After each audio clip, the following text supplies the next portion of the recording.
Hey y'all, how are you? Happy Sunday. Hope you guys made out okay. During the freezes that we've had the last few days, we did pretty good here. Since this was the first year in our urban homestead that we tried out the frost cover protection blankets called the Blanket. They worked out really good. I did a video about that a little while back. I just wanted to do kind of an update about what's happening, what's going on. We have some things for sale. We have our collards and our rainbow carrots for sale. So the collards are $1 a bunch. Rainbow carrots are $5 a bunch. Just message me to pick up. And we're about 3 weeks into having our vermicomposting worm bin, and they are doing super duper. So I was going to give you guys an update on that and just kind of show you some of the resilience of some of the plants that weren't covered. Or also the other thing I was going to talk about today was if you haven't seed started for spring, now is the perfect time to start your seeds, indoors or outdoors. You really want to get your area or land or raised beds prepared by pulling out whatever's not going to grow for this season. If you're growing greens, I highly recommend collards, kale, or Swiss chard. They do great. Even if you didn't get a chance to plant them over the winter here or the fall in South Texas, you can plant them now and you can get away with harvesting some great kale and collards right now. Swiss chard does great all through the summer for us as well, as long as you water it well, which is why we usually have the drip line set up for it. And yeah, so you want to just get your area prepared, weed it out, pull out things that are not going to grow for spring. Anything that's dead, pull that out. Tilling is highly essential, especially that is something that we deeply believe in because Waylon's family has been farmers for years, and I've just seen the evidence of it, of us here for 5 years tilling. We're always tilling to prepare up the soil, and we're always tilling in between or cultivating with cultivating tools to keep the weeds out. So tilling helps loosen up the soil. And so, like right now, we just got a lot of rain. So that rain will penetrate really deeply. And it disturbs all those bad bugs. And they scatter. And other little birds come and eat them and things like that. Or you can put your chickens out and your chickens will eat them. So you can till again. You want to till several times before you plant. That helps disturb all those bugs that have harbored a home. I'm going to talk briefly just that we don't use mulch. We use a leaf mold as a mulch if we use a mulch. And we don't use the wood chips specifically because they harbor bugs, they harbor roly-polies, they harbor fire ants, and they just create the perfect habitat for things to hide out in. And it also robs your soil and your plants of nitrogen unless you're adding a crap ton of poop and manure to offset that. And you will still see that that's not available to your plants right away when you're using wood chips. So that's just our belief and how we garden here on our small urban homestead here in South Texas. So I'm going to flip you around and show you our worms. So here's our worm bin. We've been feeding them like every other day. Got a little hemp blanket here and some cardboard to keep the moisture in, but we have had, there's a squirmy, we have had so I feed them leaves, I feed them, here's some extra plant material, they eat paper, we gave them some, they like pasta or rice if you don't add any oil or seasoning, you just cook it up, or you have some left over that doesn't have any spices or seasoning.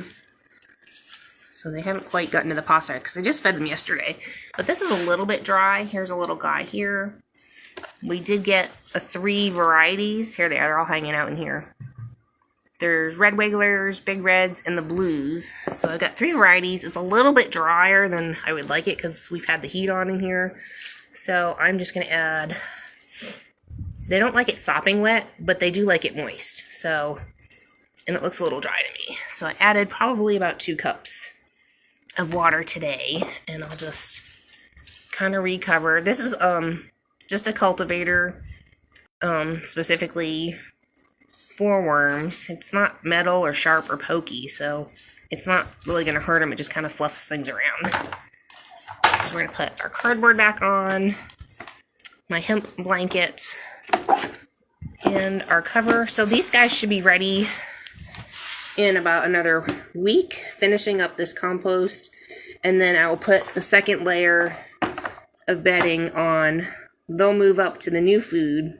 I'll stop feeding them down here, and we should be able to harvest all of our worm castings in time to plant out our tomatoes. And I plan on making a compost tea out of that as well to help feed. I'm tired because we got all the plants out today. So I plan on feeding plants that as well. So take you out onto the front porch. Here's some of the things that we just moved out into from in the house. We had like stuff that was really sensitive. Our lemongrass, Hoyas are a succulent. That's a desert rose. That's also like a succulent. Spider plant, prayer plant. Our lemon balm I had put in another plant and had that in the house. I had our cilantro in the house as well. And all those plants that were in the backyard were our tomato plants that Waylon had planted a little too early. I told him not to, but he did. So what I did is I just took cuttings from them, put some rooting hormone on them, and I've had them in the house. So they haven't really had a whole lot of sunshine for the past 2 or 3 days. So they're on the porch getting some dappled sunlight. So these are still rooting. You don't want to put these in, if you're taking cuttings, you definitely do not want to put them in direct sunlight. They need to focus on putting those roots on, so they need like really dappled sunlight. I think these are elephant ears. These are just covered with like a blanket at the base, and it's tucked in our porch area. So that made up pretty good with the freeze. There was a little bit of burn damage, but I think it's okay. This Mexican petunia, Ruellia, does not need covering. It handles freezing temperatures just fine, so that works out really good here. We've got our Foxwood Boxwoods. All I did was just water all of our plants really well before the freeze came. And I did cover our Datura plant. This was not covered. I just put a towel over here and it covered the seedlings. And these are our rutabagas here. All I had was just a sheet here. I gave everything this morning a really good drink with some oak leaf mold tea and rainwater that I made in our stock tank. So I watered everything by hand really good this morning. Getting everything some nice airflow. There's a little bit of burn damage, but not a lot. And so we've got a beautiful rutabaga down here. These are nice and sweet. I have this over planted, obviously, because that one is huge. Okay, so probably about 6 plants. It's hard to say how big this bed is. It's like 16 feet long. Maybe 6 plants is the max you'd want to have here in that size bed for, broccoli or big kind of brassica-ish things. So I was hoping to harvest some and then let the others keep growing in it. So we'll see what happens. I can step back and not lose the signal. Our Joey avocado tree is doing really good. The frost cover worked great. There's a little bit of burn damage, but it will recover. It's really insignificant as far as I still have blossoms starting to form, so I'm super excited that it didn't drop any blossoms. So I made sure I watered real good. We had pulled up our Miss Meyer lemon because I was just really afraid we were going to lose it, and I'm pretty sure once we dug it up, it wasn't rooted as well as I would have liked it to have been. And I thought we planted it really well and amended the soil when we planted it 5 years ago. But it looks like it just was kind of struggling as far as putting on roots. So we did put it in a large pot, and if it doesn't make it, I'll show you in the back. We'll probably just pick up another one. This is just a bunch of plantain that I planted over here that was under the lemon tree. And this is what happens normally to a pomegranate tree in the fall and winter. Its leaves turn yellow, and then they'll fall off, and then it'll start putting new growth on. So this is normal. I did cover it. Looks like there is some burn damage on.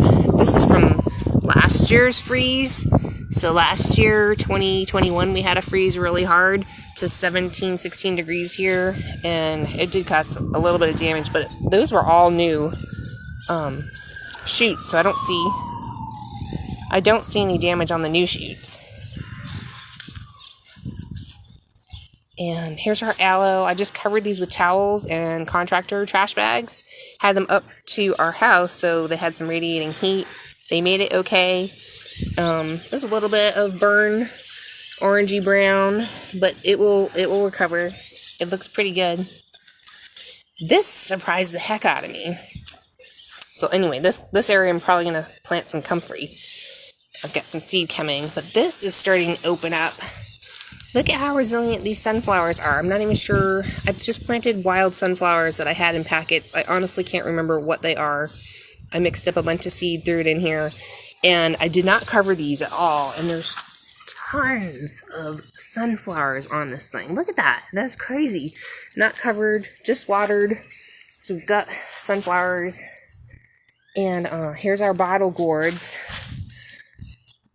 They look like they're okay. I mean, there's burn damage, obviously, to some of the... This one didn't make it. It's burnt. It's going to pluck this guy off. I'll probably, sometime this week, trim up the leaves and let it recover. But I think we might actually get some bottle gourds. And then, just again, there's a bunch of... Rose of Sharon's very resilient. It'll start blooming very shortly here. More sunflowers. More sunflowers. I'm not sure what color this guy's going to be. We'll see. I'm pretty excited. Lots of sunflowers on here. And this guy opened up this morning. How beautiful. Love it.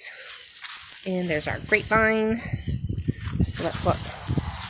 Got the arch here happening with the cattle panel. So...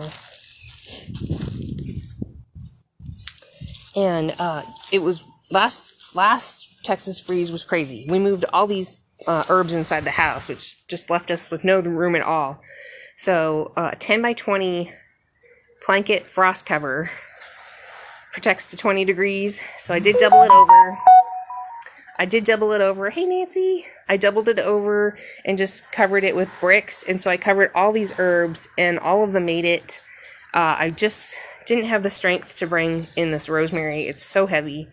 And we had done a lot, so I'm really glad to see that the rosemary did good under the frost blanket. Our Greek oregano, more collards, garlic chives. Honestly, I can't remember what I stuck in here for seeds. I cannot remember. Dang, I don't know. We'll have to wait and see. I think this is parsley, Italian flat leaf parsley, and I've got chives in the middle. Yeah, that's parsley. And, collards. I had harvested a bunch of our plantain leaf to dry and dehydrate it. I've got a crazy lettuce plant here. Purslane. All did good. Mexican Ruellia did good. I pulled all of our pepper plants up. That was not covered. That's that fox fern. Hardy little bugger. He is up against our house, though, so it does get some radiating heat. These guys are the... What are they? I'm losing my train of thought. Passion flowers. I have two different kinds of passion flower. I think one's purple and one's blue. I still have no idea where I'm going to put them, but I had them in the house, and I just replanted my cilantro. Something ate it in the garage, so I had it in the house, and I need to give this guy a little bit of water. So we just replanted him today, and that's my strawberry mint back there. So it's noisy out here. We have neighbors working on the house across the street, and so show you guys. Now we're exhausted. I'm gonna just show you a little bit of what we did.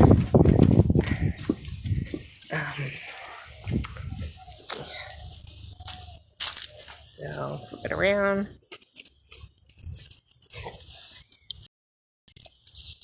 Hey, Kara, you want to say hi? Hi, Bubby. So we've got our white Rose of Sharon that I took cuttings from, all out here. So this is the Meyer lemon that we cut. So I trimmed it up about a third, and we put it in a large pot and watered it really good. But inside the house, it was really quite warm, and I know that dried it out, and it's trying to make better roots, so we're going to give it a little bit of time and see if it makes it. So the graft is down here, so if anything is sprouting out from down here and not up above here, then I'm going to say that this didn't make it, and we're just going to buy another one at the nursery. This guy we scooted into the house as well. It's our key lime tree. It's doing really good. It's got blossoms on. We didn't want to leave it in the garage because we felt like it would be too cold out here, especially when it's got all these really beautiful blossoms. We bought this thing last year, and it's done better in a big pot than when we planted our other one in the ground that died from the freeze last year. So I'm really impressed with how well these do in a large pot. So we will try to keep it dwarfed every year after we harvest to keep it small. That way we can keep scooting it in to the house over the winter if we have a hard freeze here, because usually we only have a hard freeze for like a night or two or up to a week. So we'll see. I think it's going to do really good in a big pot. This was a loquat seed a friend gave me, and we've seen a lot of these make it through the freeze last year in Texas, and so this is putting on all kinds of new growth and is really liking this new spot where it's at. So I think it's at least 2 years old, and it's been moved around several times because it wasn't happy where we were putting it, so we finally put it here, and it's been doing really good.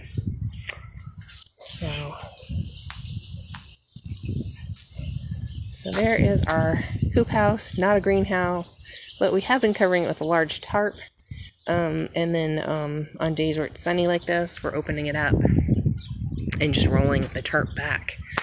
And I brought out my Malabar spinach. I'll probably plant these out in the garden in a couple of days. And I'm going to be homing some of these plants to a different area because we've changed things up around here. I'm going to be putting tomato plants in this. This is a lot more sunnier. That was something I wanted to talk about, is that when you're living in an urban environment, sometimes things change. Like our neighbor's trees froze last year, died, and were cut down. So now we get a lot more sun in this area. And we're thinking tomatoes would do really good here. And my greens are probably going to get burned up once spring and summertime comes, because this will be a really sunny spot. So I've had them in here to overwinter. We've been eating off of them, cutting off of them. I covered them with row cover, frost protection, but we're moving some of them. So this area here is all Swiss chard. We moved our fig trees out. They've got figs on them way earlier than they should because we had a really warm winter here.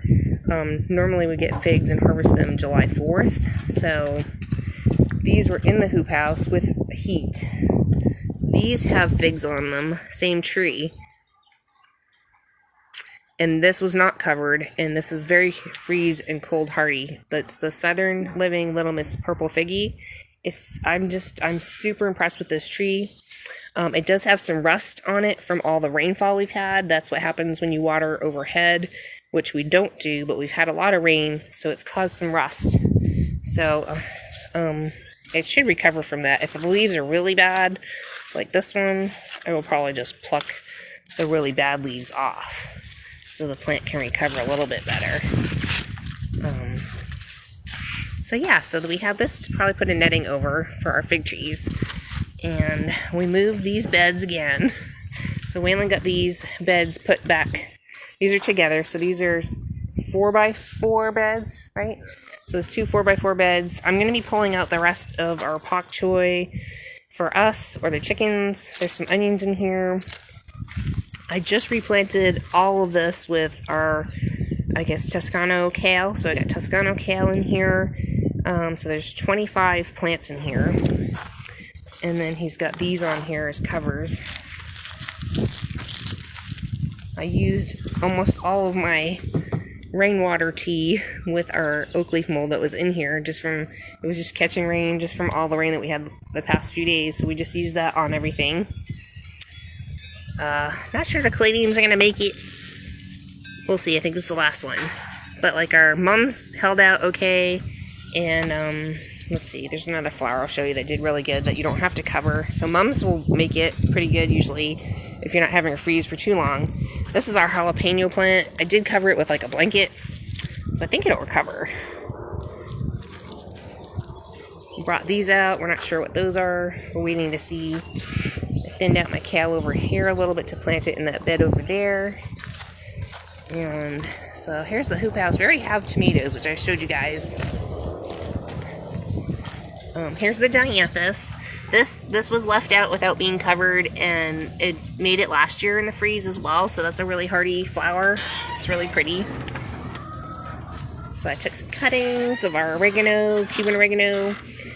I need to replant my pepper plants. And then we have, so I do have tomatoes. Hey Kimberly. So I do have tomatoes, if anybody's interested. So we've got tomatoes for sale. There's not that many, but anywho, we do have some.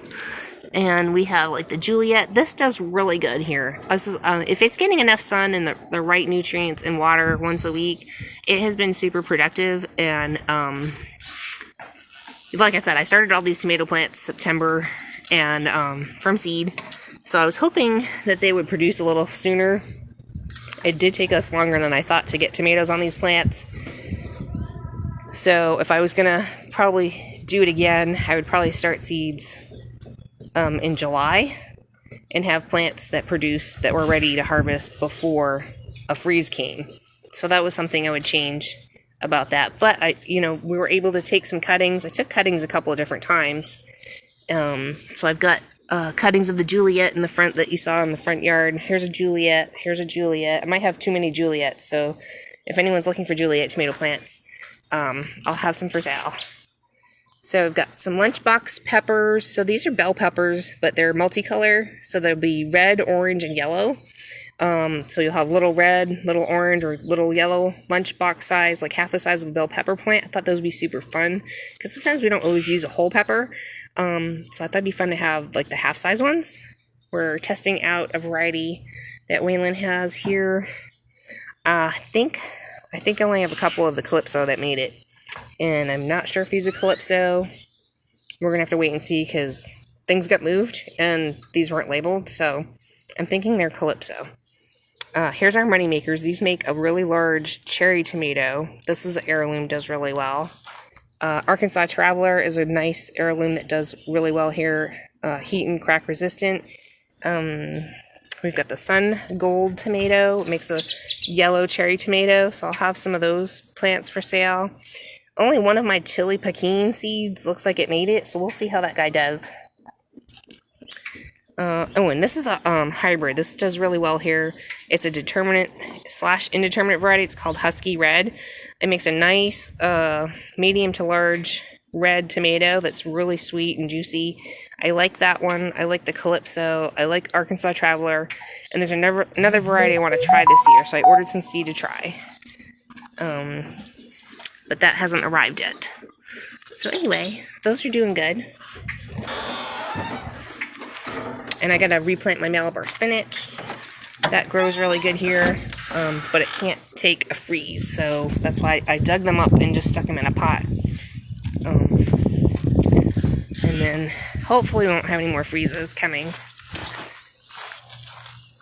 Got some more Rose of Sharon here that I'm waiting to get bigger. There's a purple variety that we have, and there's our bay leaf plant. This thing was just in the garage, so I was afraid to leave it out completely because I didn't know how well it will take a freeze. But the bay leaf plant, just in our garage, not covered or anything like that, just with the garage door down, did pretty good. It got to be about 22 degrees on Friday. The ground was 22 degrees, so I don't know what the air was. And the other day it was 26 degrees here. This was just covered with a fuzzy blanket. These made it. Our carlards. Probably going to be pulling up. If anyone just wants beet tops, let me know, because I'm going to probably pull those up. The broccoli looks okay. Let me show you. And then our onions look good. We've got garlic. Rainbow carrots are for sale. So we've got the orange, purple, and white. Maybe some yellow in there. So some of my broccoli, I did cover these, but I was having issues with it not making heads because, one, it seems like we were starting seed over and over again because of my foot injury, and then the birds were eating it, and then the birds, when I had it here, when we use the row cover for something else, they were just pecking the heck out of it. So look, this is not bug damage. We have little native birds that come every morning and eat on my broccoli. So I don't know that I'm going to get broccoli this year, which really bums me out. So I'm going to look into some ag fabric row cover to keep like bugs out, but let the sun in. And that way we'll be able to have broccoli without the birds pecking it to death. Because that was just such a... If the leaves are not on the plant, if they're really damaged, it affects the broccoli plant from actually making a broccoli head. And so if the plant has leaves like this, you just want to pull that off, because that's reducing the energy from the plant. It needs to be that's not enough of a leaf, really. So, and every time I have to do that, the plant's trying to reconcentrate on making a head, but it's also having a harder time if the leaves are like this and damaged. So, kind of a bummer. Somebody's hungry. Boop. So, anywho, doesn't go to waste. These guys are loving it. Oh, there she goes. So we'll plant Malabar spinach, and then maybe in a little bit we'll get some, I forget when, but we'll get cucumber seeds out and plant cucumbers on our arch here. All of this is going to be coming out except for the onions and garlic by Valentine's Day, and then we'll be looking at planting for spring. So here's another bed that I haven't finished making yet, but I've got some from those other metal beds. It had like a fabric liner, only like 2 of my beds, but not the other 2, which was really weird, so I got gypped on that. But so I'm going to take those 2 liners, put them in here, and make a whole new bed for some more greens. And I think that's it. Was that everything I was going to show you guys? Pretty much. The other thing is our banana trees over here, I think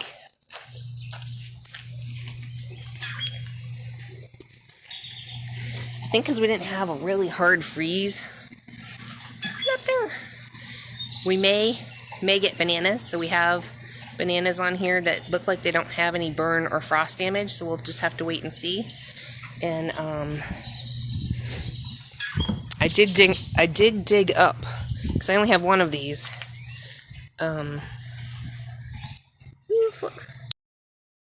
This is my Cavendish dwarf banana. I dug him up and I need to replant him. I just didn't want to lose him during the freeze. And I have 2 ice cream banana plants I'm nursing back to health because someone wanted them, never came for them, and I've had to overwinter them in my house, in and out. So we'll have that available if those start looking a little bit better. And one last plant. So this is what happened. I did not cover the moringa tree. It is up against our fence here.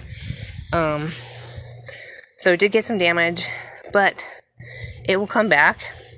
And as it's coming back, if anything that died off, you can just trim off and it'll be fine. I try to leave it as a bush. So it'll come back and be fine.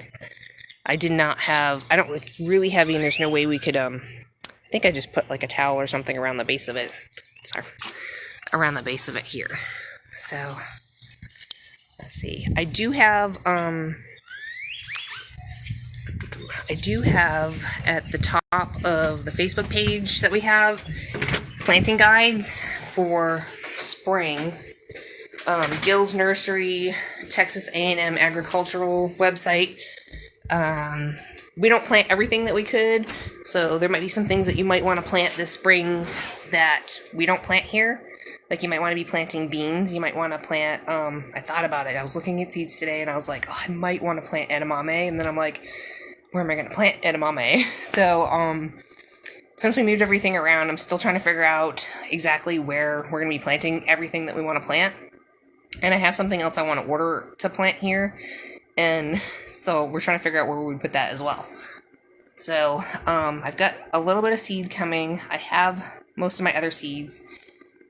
I'm hoping will take me over to the Dollar Tree because they have some awesome heirloom variety seeds. It's like 4 for $1 packets. They do really well, and if you have a small garden, that's a great place to shop. Also, we have the seed library here in Corpus Christi. It's at 605 South Sheridan. Cassie Vasanek. No, not Cassie. Who's the other girl? Carrie. Carrie Jackson has the seed library on Sheridan Drive, and I think she's putting seeds in it next week. So free seeds to either drop off or swap out if you have some seeds to drop off, or if you don't, you can just take some seeds for your garden. And our friend Whitney Brown is having a plant and seedling swap coming up, I think in a week or so. I think I posted that in the group here. So head on over to that. We will be there. I don't know that I have a ton of seeds for swapping because I'm trying to make sure I don't have too many seeds, since we don't have a huge space of land to be planting. I don't want my seeds to not be viable. So we're trying to make sure we're using up all the seeds that we have and keeping them fresh each year. So my tip for spring is, if you have not planted greens yet, you still have time to plant greens. So collards, kale, Swiss chard.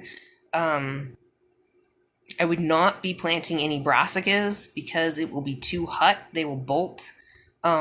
You might get away with pak choi. Pak choi is pretty quick. You might get away with another crop of pak choi right now. And that's really quick. I think it's like 60 days. So it might not be hot enough for it to bolt. So any kind of cauliflower or broccoli, you're not going to be able to plant beets or any kind of root crops like rutabaga, beets, carrots. Not going to do well because they need the cold weather to make the sugars, and we won't have enough cold weather in the time that we have here in South Texas. It will be too hot, it will be bitter, it will be fibrous, it will be a waste of garden space and nutrients. So I just wouldn't plant any kind of a root crop right now. I'm still trying to think. And I need to sit down and try to map out where we're going to be planting everything, because I know we're going to be planting a good amount of tomato plants this year. Not sure what else we're doing. We're doing tomatoes. And then as it gets really, really hot here, you can always plant your watermelon, your cantaloupes, cucumbers if you're watering them enough, and they get a little bit of shade. They'll still do really good for most of the season until it gets to be above 90. I think they stop making blossoms, so we still have time for cucumbers and stuff. What else? I think that's it. I don't know. If you guys have any questions, let me know. I think I've done some videos on how to mix up a potting mix. If not, I'm completely out, so I can't show you that right now. I need Waylon to take me to the store. It is peat moss. You can or cannot, if it's up to you if you want to add vermiculite. Vermiculate's been kind of expensive lately and hard to get, so it's not available at the store unless you order it online and go pick it up. And it's been pretty pricey. So I stick to perlite, peat moss, the big bale of peat moss, and a bag of black cow manure. So I will put that as a mix for my seeds. Usually just the seedlings will just be the peat moss and the perlite only, so that it has really good drainage. So that's probably all my good tips. My other good tips is if you want to make a compost tea, you can use the black cow manure and just get a 5-gallon bucket, maybe a giant coffee can full of black cow manure, put it in the 5-gallon bucket, fill it up with water, stir it every day, make sure it's kind of covered but not sealed covered. So you want it to get some air. Put it somewhere where it's half sunny, half shady, and every day stir it twice a day. So in the morning and in the evening, just stir it. And after 3 days, you can start scooping it out and diluting it. I usually dilute mine. I usually scoop a coffee can full of the compost tea, and I pour that in another 5-gallon bucket, and then I fill that up with water, and that is what I water the plants with. I'm going to do that once we get some more worm castings, because I really, really love that. That's a really good way. If you're not using stuff like that, you can use Miracle Grow. The Miracle Grow, there's Schultz, there's Miracle Grow Tomato. There's Master Blend. Those are all chemical based, but Miracle Grow does have an organic version of their fertilizer. There are some other. There's lots of fertilizers to choose from, and they get pricey. Like, they've been getting pricier. So like your fish emulsion and some of the other ones are getting a little bit pricier. So that's kind of why we started with I've been wanting to do worms for like ever, and I was just like, the price of this stuff is getting ridiculous, and so I've stopped buying fish emulsion, and I'm using up what I have left. And I was like, I've just seen a lot of good success with people using worm castings and worm tea, and so that's how we're going to be going, because it gets pricey when you start using a lot of these chemical fertilizers, especially for tomatoes. If you wanted to do tomatoes are heavy feeders. Some of your brassicas are heavy feeders as well. So if you're not providing a lot of nitrogen in the form of like goat, rabbit, chicken, or worm poop, they're going to require a lot of nutrition in order to be a successful, healthy plant.